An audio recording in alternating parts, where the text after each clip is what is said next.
and drink some of this good tea that my girls made. It's delicious. What is your ultimate purpose in life, your ultimate goal?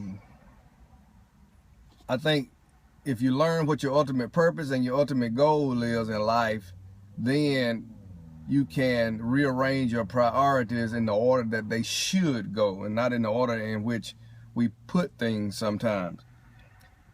What is your first priority right now in your life? I'm not talking about the right answer. I'm talking about what is the actual first priority in your life at this moment. We all can give the right answer, but really, what is our first priority?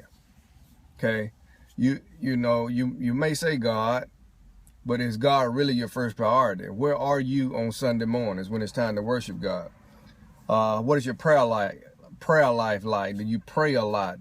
Do you study your Bible a lot? Do you try to spread the word to other people a lot and get other people to come to Jesus? Or is your life consumed with things, goals in your own personal life, your career, material things, happiness, pleasures, and those kind of things? And there's nothing wrong with those things, by the way, until we put those things before God. The book of Ecclesiastes was written to show us that very thing. And so when we look at priorities and how to prioritize our life and the things in our life, the book of Ecclesiastes is the perfect place to go. Solomon wrote this book and he talks about a number of things. He talks about knowledge. Some of us pursue wisdom. We pursue education. Nothing wrong with that. Solomon talks about that. He talks about that in chapter 1, verse 13 and 14, how important wisdom is and how important knowledge is. And he talks about those things as being vanity, being pointless, or being useless, being worthless. And then he goes on to talk about pleasure in chapter 2, beginning verse number 1. He talks about the pleasures of life and how we seek these pleasures of life that bring us happiness. And after he describes that, he calls that worthless and pointless or vanity. And then he talks about great accomplishments in the same chapter, different accomplishments in life you may have. You know, it may be certain goals that you have, and you got these goals lined out. You want to achieve this first, achieve that second, then achieve that third, and so forth and so on. And Solomon says when he looked at the accomplishments that he made, and when he looked at the accomplishment of men, he said he see that all that stuff is vanity. Okay.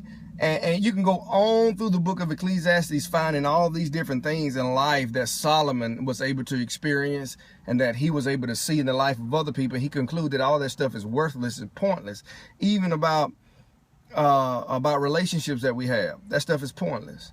Now, why would a man who had everything, who was as wise as he was, tell us that all those things are vanity, they're useless, and they're pointless? Well, he wasn't telling us that. He was telling us that those things are vain or they are pointless and useless if those things take priority over God. That's the point. The point is not that there's something wrong with that stuff. The point is that that stuff is wrong once God is placed on the back burner. That's why he closes the entire book out in chapter 12, verse 13, 14 by saying this.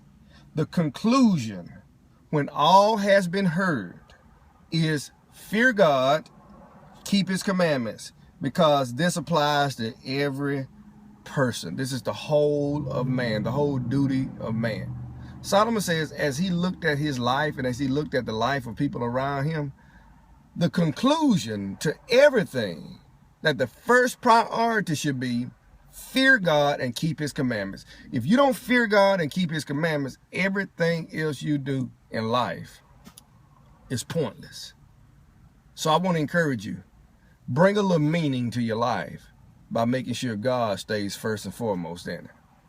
Peace out.